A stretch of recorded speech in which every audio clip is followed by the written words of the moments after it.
Halo, assalamualaikum. Balik lagi bareng aku Ria. Gimana nih kabar teman-teman semuanya? Sehat-sehat selalu ya. Nah, baik, di episode malam ini aku mau coba sharing 3 hal penyelamat keuangan kita saat kebutuhan serba naik. Nah, buat yang pengen tahu pembahasannya, boleh simak tipsnya di video ini sampai selesai. Tapi sebelum lanjut, aku mau ngasih informasi dulu nih buat teman-teman yang lagi nyari alat nabung, misal celengan target, dompet disiplin, atau binder untuk budgeting. Boleh banget klik keranjang yang ada di layar atau langsung aja ke deskripsi. Di sana sudah ada linknya. Mudah-mudahan bisa bermanfaat. Nah, baik, jadi teman-teman, di saat sekarang ini nih kebutuhan serba mahal ya, serba naik. Ada 3 hal yang bisa menyelamatkan kondisi keuangan kita. Jadi maksudnya keuangan kita akan tetap stabil dengan 3 hal ini. Nah, apa aja sih diantaranya? Yang pertama yaitu kebiasaan hidup hemat. Dengan punya kebiasaan hidup hemat, insya Allah kita tidak akan terlalu kaget ya menghadapi situasi yang seperti saat ini. Harga kebutuhan serba naik, serba mahal. Nah, kalau kita terbiasa hemat, nggak boros, kita nggak bakalan terlalu pusing ngatur uang. Kita bisa menyesuaikan diri ya, karena biasanya orang hemat itu pandai untuk menyesuaikan diri. Kalau ada uangnya untuk memenuhi keinginan, ya dia memenuhi keinginan. Kalau nggak ada uangnya, nggak jadi masalah. Yang penting apa? Kebutuhan dan menabung bisa terpenuhi ya. Makanya ayo mulai dari sekarang kita biasakan hidup hemat di berbagai kondisi. Jangan cuma hidup hemat atau menabung pas kondisi keuangan sedang nggak baik-baik aja. Tapi di situasi apapun, penghasilan kita meningkat, penghasilan kita lumayan, atau penghasilan kita menurun, kita harus tetap konsisten hidup hemat dan sederhana ya, dan menabung juga, karena gak ada ruginya. Justru itu akan melatih diri kita untuk tidak berlebihan. Kita tahu mana yang harus kita prioritaskan, mana yang tidak seharusnya kita prioritaskan, seperti itu ya. Kemudian yang kedua, hal yang bisa menyelamatkan keuangan kita saat kebutuhan serba naik yaitu tidak bergantung pada satu sumber penghasilan. Nah, ini sering banget aku bahas ya, karena apa? Banyak banget kasus yang dimana ya dia cerita ya, aku tuh gimana ya, aku gak pernah bisa nabung, udah nabung keambil lagi, padahal aku udah gak pernah beli yang aneh-aneh, gak pernah beli yang macem-macem, cuma memenuhi kebutuhan aja, tapi tetep aku gak pernah bisa nabung. Nah, itu kendalanya bukan dari teman-teman yang salah dalam mengatur uang ya, karena udah bener kan uang dipakai untuk kebutuhan, tapi masih tetep aja gak bisa nabung. Nah, kalau seperti itu kendalanya dari penghasilan teman-teman, berarti penghasilannya tidak bisa mencukupi kebutuhan. Makanya teman-teman coba hitung ya, tiap bulan budgeting, aku tuh total penghasilan berapa ya. Misalkan udah dihitung-hitung total penghasilan 3 juta, terus dihitung lagi nih total pengeluaran atau untuk kebutuhan sebulan sama 3 juta. Ya kalau plus kayak gitu pasti gak bakalan bisa nabung ya, gak bakalan bisa nabung, karena yaitu penghasilan sama dengan pengeluaran ya, sama dengan kebutuhan. Atau mungkin nih lebih parahnya lagi, dihitung-hitung penghasilan cuma 2 juta sementara kebutuhan 1 bulan 3 juta, ya pasti gak bakalan bisa nabung. Yang ada malah apa? Malah ngutang. Karena apa? Ya itu kata aku tadi, penghasilan lebih sedikit daripada pengeluaran atau daripada kebutuhan. Solusinya gimana? Harus mau mencari penghasilan tambahan, jangan hanya mengandalkan satu sumber penghasilan ya. Jadi budgeting itu adalah cara ya, atau mungkin upaya apabila penghasilan kita itu sudah cukup ya, sudah lebih besar daripada pengeluaran kita, tapi kita nggak bisa nabung. Nah, kita budgeting agar uang lari ke jalurnya masing-masing, sehingga pengeluarannya terkontrol dan uang bisa ditabung sebagian ya.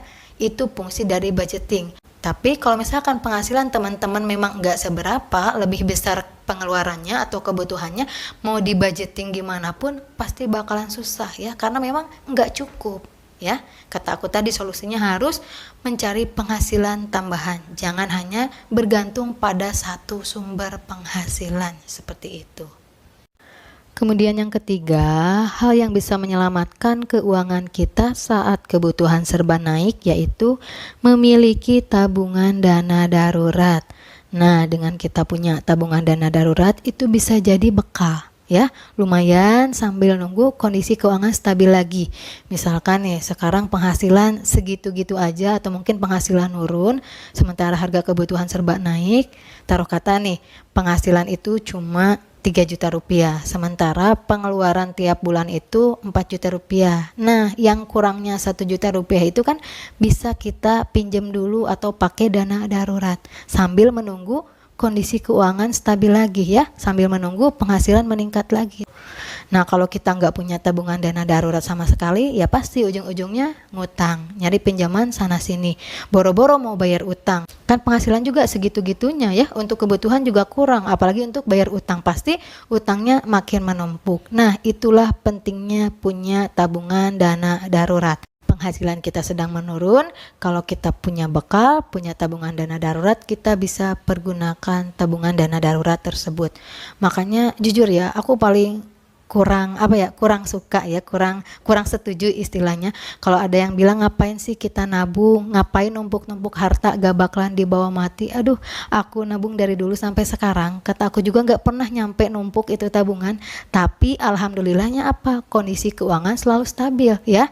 Pengeluaran dadakan itu pasti akan selalu ada teman-teman ya. Aku pribadi gak tahu sih kalau teman-teman semuanya, cuman sepengalaman aku pribadi, pengeluaran dadakan itu selalu ada. Makanya kalau nggak membiasakan nabung ya, nggak rutin nabung, nggak maksimal nabung, ya pasti uang tabungan akan cepat habis ya.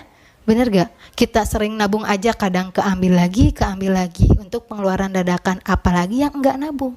Jadi jangan ada istilahnya ngapain nabung, soalnya naon nanti juga nabung keambil lagi. Aduh, kalau nggak nabung bakal lebih parah teman-teman.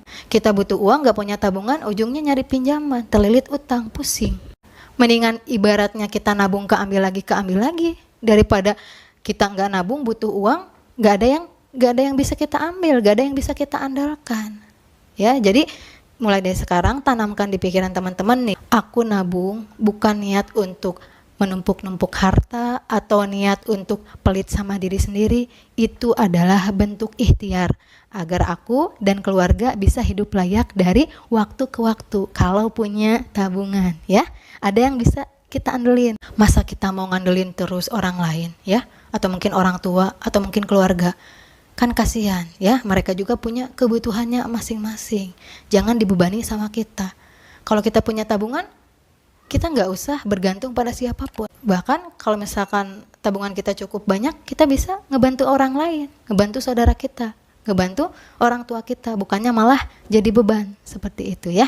Jadi ayo mulai dari sekarang biasakan menabung, terutama menabung dana darurat. Ingat, bukan tujuannya untuk menumpuk-numpuk harta, tapi agar kita bisa hidup layak dari waktu ke waktu, seperti itu ya. Nah, baik, kesimpulan pembahasan di episode malam ini mengenai 3 hal yang menjadi penyelamat keuangan kita saat kebutuhan serba naik. Yang pertama, kebiasaan hidup hemat. Kedua, tidak bergantung pada satu sumber penghasilan.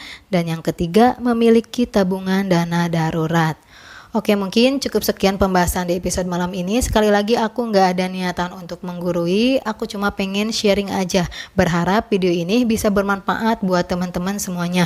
Keterima alhamdulillah, enggak juga enggak apa-apa. Tiap orang punya pendapatnya masing-masing, punya sudut pandangnya masing-masing. Kita saling menghargai aja ya. Mohon maaf apabila banyak salah kata. Kalau suka dengan video ini, boleh like, komen, dan subscribe. Wassalamualaikum warahmatullahi wabarakatuh. Sampai jumpa di video berikutnya.